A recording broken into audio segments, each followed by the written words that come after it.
오늘 우리에게 주시는 하나님의 말씀은 역대하 5장 1절에서 14절입니다. 역대하 5장 1절에서 14절 말씀, 구약성경 660쪽에 있습니다. 이 말씀을 한 목소리로 같이 읽겠습니다.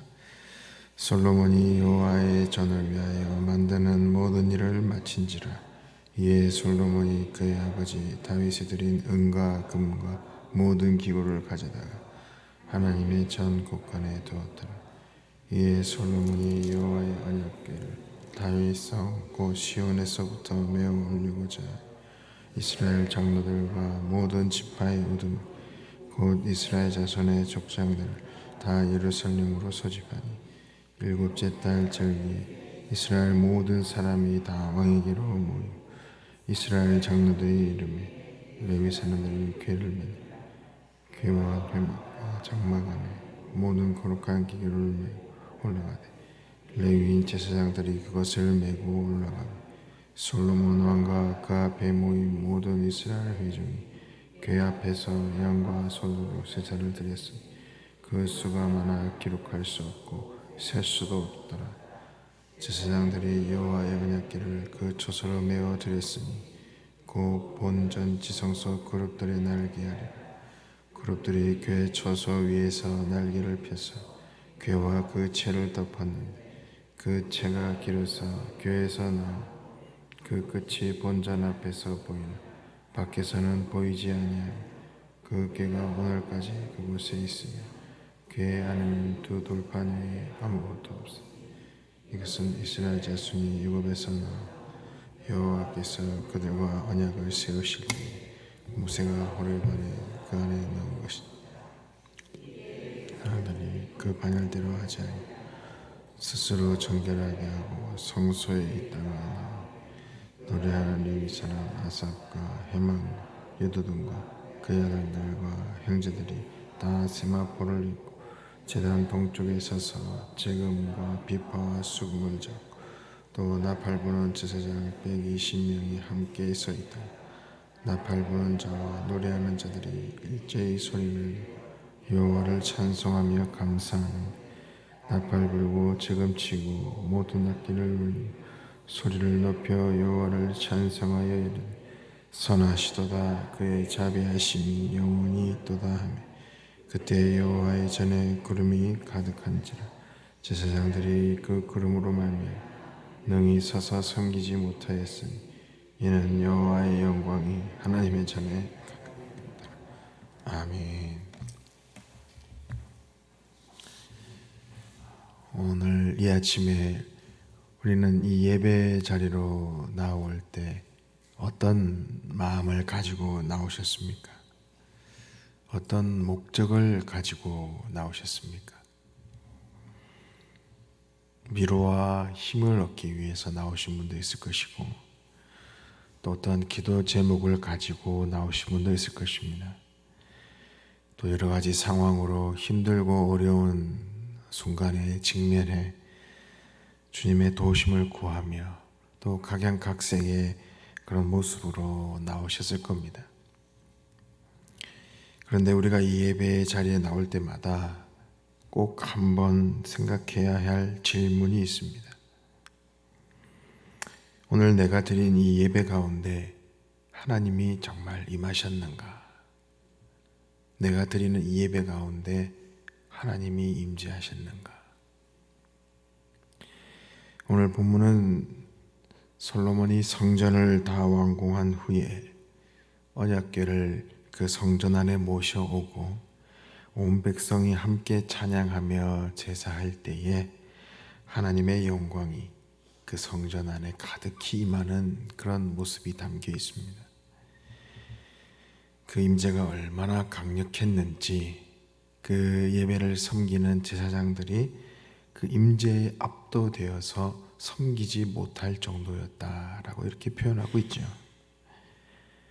저는 이 말씀을 볼 때마다 그런 생각, 그런 마음이 들곤 합니다.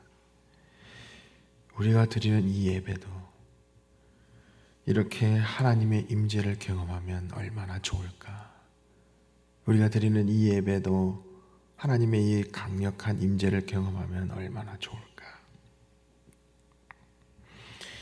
오늘 이렇게 본문을 우리가 살펴보면서 정말 하나님이 임재하시는 예배, 그리고 우리가 그런 예배를 어떻게 드릴 수 있을까, 그것을 우리가 한번 살펴보고자 합니다.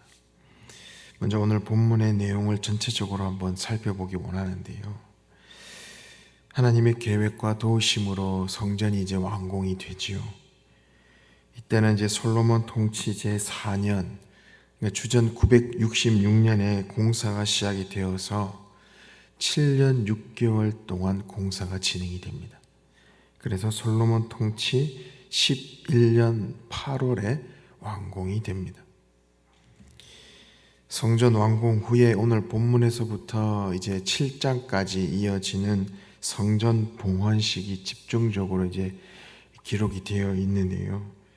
이 봉헌식은 이제 언약궤를 안치하는 것으로부터 시작을 해서 솔로몬의 화답과 기도, 또 제사, 또 하나님의 응답으로 이 7장까지 이어지게 됩니다.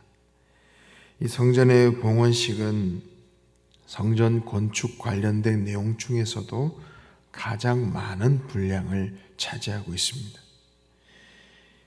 왜 그런 거 아니? 이것은 온 이스라엘 백성들이 하나님의 이름을 위하여 성전을 건축하였고, 그리고 이 성전이 하나님께 바치는 것이고, 그리고 이 언약 백성으로서의 정체성, 언약 백성으로서의 정체성이 무엇이겠습니까? 바로 예배의 중심을, 예배자적인 그 삶이 그들의 정체성이었다는 겁니다. 그렇기 때문에 이 성전 봉헌식이 너무나 중요하다는 것이죠.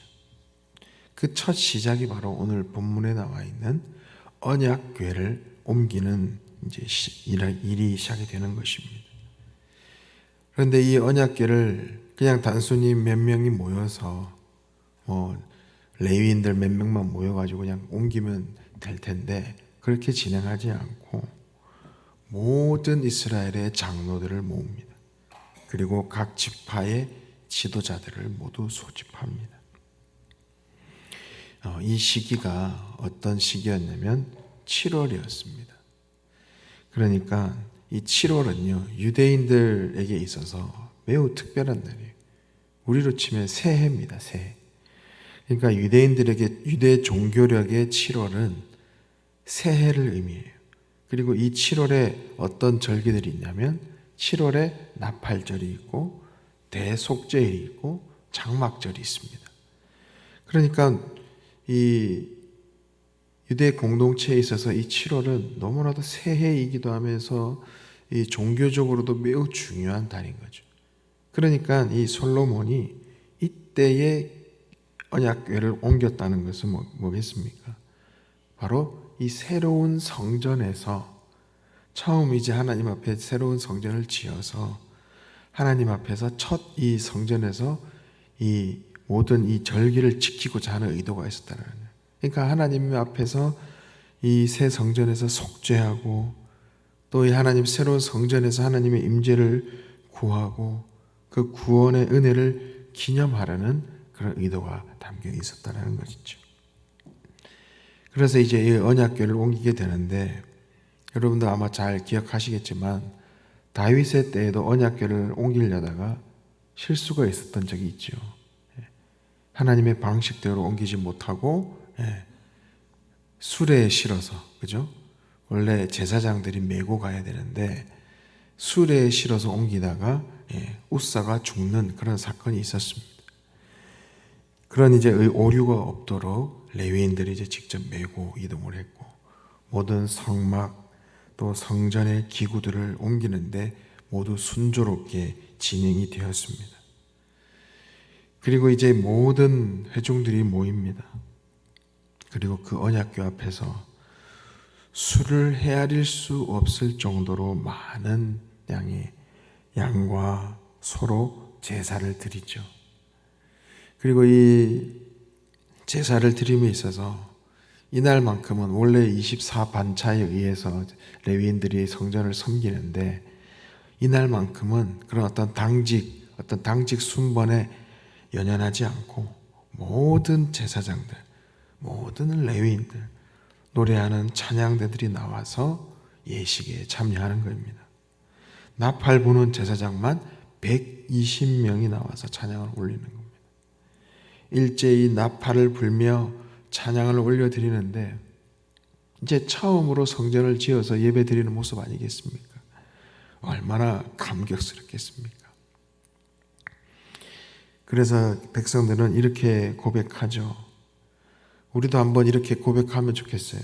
제가 한번 선창을 하면 여러분들이 한번 따라 한번 외치면 좋겠습니다. 자, 제가 선창하겠습니다. 주님은 선하십니다. 그 인자하심이 영원하십니다. 아멘. 이렇게 외치자 성전에 구름이 가득하여졌습니다. 바로 하나님의 영광이, 하나님의 임재가 그 성전 안에 가득하여진 겁니다. 이렇게 성전은 하나님과 그 언약 백성 사이에 화목, 그 소통이 이루어지는 그런 장소가 된 겁니다. 이 장면은 정말 이스라엘 역사상에 있어서 가장 중요한 장면일 겁니다. 처음으로 하나님께 성전에서 드리는 공식적인 예배의 모습이었죠. 그렇다면 하나님이 이렇게 영광의 모습으로 임하신 이 예배의 특징은 어떤 특징이 있을까요? 첫 번째로는 하나님께 최선을 다해, 정성을 다해 예배를 드렸다라는 것입니다. 우리 본문 1절을 다시 한번 읽어보겠습니다. 본문 1절입니다. 시작. 솔로몬이 여호와의 전을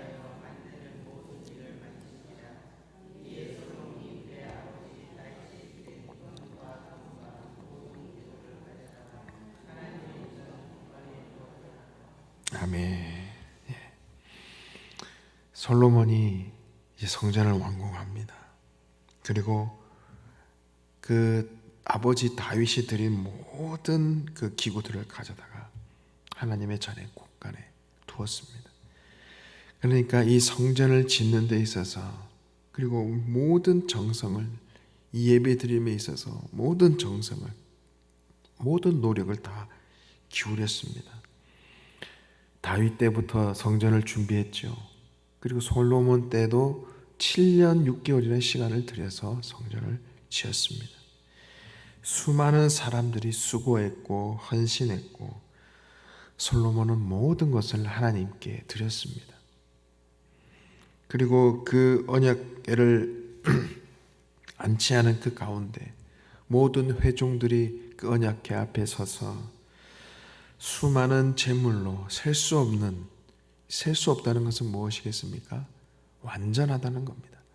정말 최선을 다해 예배 드렸다는 겁니다. 최선을 다해 하나님 앞에 예물을 드렸다는 겁니다. 꼭 뭐 수가 많아서가 아니라 이 예배의 정성이, 마음이, 최선이 담겨 있었다라는 겁니다. 우리도 예배를 많이 드리죠.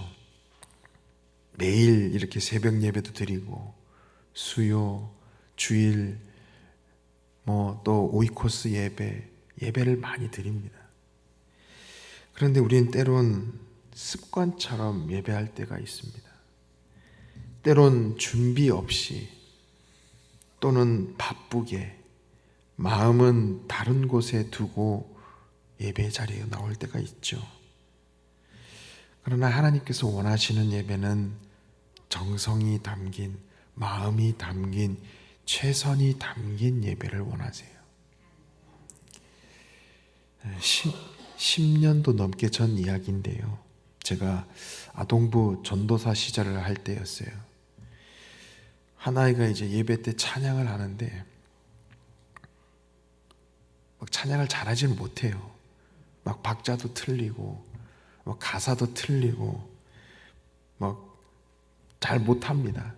그런데 제가 그 아이의 두 눈을 봤어요. 근데 진심이 담겨 있는 거예요. 박자도 틀리고 막 가사도 틀리기도 하고 하지만 정말 그 눈에 반짝반짝 빛나면서 누구보다도 신나게 힘있게 찬양을 하더라고요. 제가 그래서 슬쩍 물어봤어요. 뭐가 그렇게 신나서 찬양하니? 물었어요. 그랬더니 얘가 뭐라고 하냐면 하나님이 내 찬양을 듣고 계시잖아요. 하나님이 내 찬양 듣고 계시잖아요. 그것이 기뻐서 찬양한다는 거예요. 저는 그 순간 제가 너무 부끄러워졌어요. 이 아이가 나보다 하나님의 마음에 더 합한 찬양을 드리고 있구나. 하나님은 우리의 실력보다 우리의 마음을 먼저 보십니다. 우리의 중심을 먼저 보신다는 겁니다. 우리의 최선을 보신다는 거예요. 자, 두 번째로 어떤 예배를 드렸냐? 하나님께만 영광을 돌리는 예배를 드렸어요. 13절에 보니까 온 백성이 하나님 앞에 찬양을 드리죠. 온갖 찬양의 그 도구로서 온 악기를 동원해서 하나님 찬양합니다. 그때에 그 전에 그 성전에 하나님의 임재, 그 구름이 가득하게 됩니다. 제사장들이 그 구름으로 말미암아서 감히 서서 섬기지도 못합니다. 찬양이, 그 고백이 하나님의 마음에 닿자 하나님의 영광이 구름처럼 성전에 가득히 임했습니다. 바로 이것이 예배의 핵심이죠. 우리가 들리는 이 찬양, 우리가 올려드리는 이 고백을 통해서 하나님의 영광이 그곳에 가득하게 임재한다는 겁니다. 서두에도 말씀을 드렸지만 우리는 수많은 예배를 드리지만 어떤 목적을 가지고 또 어떤 마음을 가지고 예배의 자리에 나오십니까? 예배의 우선순위는 정확히 따지자면 우리가 은혜 받는 것이 우선순위가 아닙니다. 하나님께서 영광 받으시는 것이 가장 우선순위입니다. 이후에 하나님께서 우리에게 부어주시는 은혜를 받기도 하고 회복을 경험하기도 하고 치유를 경험하기도 하는 것이죠. 그러나 우선순위는 하나님의 영광, 하나님께 영광 드리는 것이 우리의 우선순위가 되어야 될 줄 믿습니다. 그것이 목적이 되고 그것이 우리의 예배의 우선순위가 될 때에 하나님이 영광 받으실 때에 하나님께서 우리에게 가장 좋은 것으로 부어주시는 줄 믿습니다. 오늘날 우리가 드리는 예배도 이런 감격, 이런 하나님의 충만한 임재가 있기를 원합니다. 하나님께서 지금도 이런 예배, 이런 예배자를 찾으십니다. 우리가 정성껏 준비하고 한 마음으로 찬양하고 하나님께만 집중하면 오늘 이 새벽에도 하나님의 영광이 그 구름과 같이 우리 가운데 임하실 줄 믿습니다.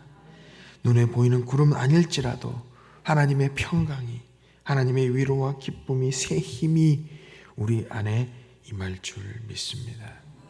그 임재를 가득히 경험하는 은혜의 하루가 되시기를 간절히 소망합니다. 기도하겠습니다. 사랑의 하나님 아버지, 오늘 아침 솔로몬의 성전에 영광으로 임하셨던 주님의 모습을 말씀을 통해 바라보게 하시니 감사합니다. 온 이스라엘이 성전에서 처음 드렸던 그 예배 가운데 구름으로 충만히 임하셨던 주님께서 지금 이 새벽에도 우리의 예배 가운데 충만히 임재하여 주옵소서. 주님, 저희 예배가 습관이나 형식으로 드리는 예배가 되지 않게 하시고 온 정성을 다해 마음을 다해 하나님을 예배하는 백성이 되게 하여 주옵소서. 무엇보다 우리의 고백이 어떤 단순한 노랫소리가 아니라 마음을 다해 올려드리는 사랑의 고백이 되게 하시고 그 찬양 위에 주님의 임재와 영광이 구름처럼 가득 임하게 하여 주옵소서. 오늘 이 하루도 예배자의 마음으로 살아가게 하시고 가정과 일터와 모든 자리에서 주님의 영광을 드러내며 살게 하옵소서. 우리의 작은 삶이 예배가 되고 예배가 우리의 삶이 되게 하여 주옵소서. 예수님의 이름으로 기도드립니다. 주님께서 가르치신 기도드리겠습니다. 하늘에 계신 우리 아버지, 아버지의 이름을 거룩하게 하시며 아버지의 나라가 오게 하시며 아버지의 뜻이 하늘에서와 같이 땅에서도 이루어지게 하소서. 오늘 우리에게 일용할 양식을 주시고 우리가 우리에게 잘못한 사람을 용서해 준 것 같이 우리 죄를 용서해 주시고 우리를 시험에 빠지지 않게 하시고 악에서 구하소서. 나라와 권능과 영광 영원히 아버지의 것입니다. 말씀을 기억하며 우리 함께 기도합니다. 우리의 예배가 형식이 아닌 마음과 정성이 담긴 예배가 되게 하여 주시고 찬양 가운데 하나님의 영광을 경험하고 우리가 드리는 예배 가운데 하나님의 임재로 가득한 그런 예배, 하나님의 임재가 가득한 그런 예배 공동체가 되는 우리 교회가 되게 하여 주옵소서라고 기도합니다. 성령으로 충만하게 하셔서 고통이 마땅히 기도할 바를 우리가 알게 하시고 모든 것 합력하여 선을 이루게 하시는 하나님을 경험케 하여 주시옵소서. 나라와 민족과 열방을 위해 구합니다. 한국교회의 말씀과 기도의 능력을 충만하게 부어주시고 어두운 세상에 영적 대안을 대시하는 빛과 소금의 역할을 감당하게 하여 주옵소서. 북한 땅을 위해 기도합니다. 북한 주민들이 그 주체 사상으로부터 벗어나게 하시고 김정은상 체제가 복음으로 무너지게 하시고 평화적인 통일이 이루어지게 하여 주옵소서. 정치와 경제를 위해 구합니다. 나라 안팎의 여러 혼란스러운 상황 속에서도 하나님의 뜻을 발견하고 위정자들에게 하나님을 경외하는 마음과 문제를 해결할 수 있는 지혜와 능력을 주시옵소서. 수해로 피해 입은 백성들, 또 한쪽은 물이 부족하여 어려움에 갇힌 강릉 주민들, 또 이 땅의 위정자들이 하나님의 말씀 앞에 바로 서게 해주시고 백성, 나라가 잘 되는 길이 무엇인지 고민하며 실행하게 하여 주옵소서. 비성경적 법률이 상정되거나 제정되지 않게 하여 주시옵소서. 그리고 주일날 있을 황존직 선거를 위해서 양존직 선거가 하나님의 귀한 일꾼을 세우는 기둥과 같은 일꾼을 세우는 기쁨과 축제의 시간이 되게 하여 주시고 그 일을 통하여서 하나님의 나라가 하나님의 우리 용인영락교회가 더욱더 든든히 세워져가는 귀한 그런 통로의 시간이 되게 해달라고 기도해 주십시오. 또 환우들을 위해서 특별히 강병국 집사님 의식이 회복되도록 위해서 함께 계속해서 기도하며 나가겠습니다. 주님.